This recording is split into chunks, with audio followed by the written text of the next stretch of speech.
Kegiatan sosialisasi bimbingan teknis prosedur penyelenggaraan perizinan, non-perizinan, dan perizinan berusaha terintegrasi secara elektronik tahun 2023 bagi pelaku usaha yang berada di Kota Makassar.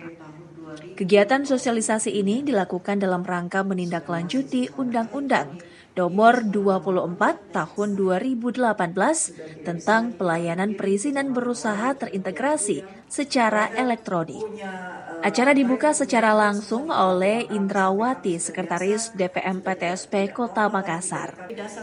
Sebagian peserta, panitia mengundang perusahaan kecil dan pengusaha besar yang ada di Kota Makassar. Dalam pelaksanaan ini dibagi menjadi 2 hari, yakni hari Rabu dan hari Kamis. Ibu Indrawati, Sekretaris DPM PTSP Kota Makassar mengatakan, pentingnya pelayanan, pemahaman tentang penyampaian perindustrian, dan penyebarluasan data serta informasi.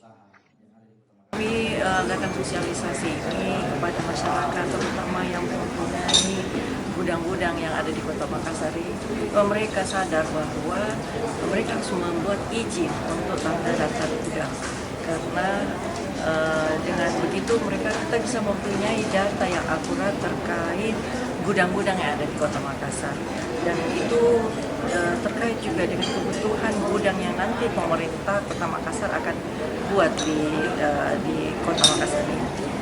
Diharapkan sosialisasi ini semua pelaku usaha bisa memenuhi kaidah-kaidah atau standar usaha sehingga lingkungan menjadi harmonis dan perusahaan menjaga hubungan yang baik.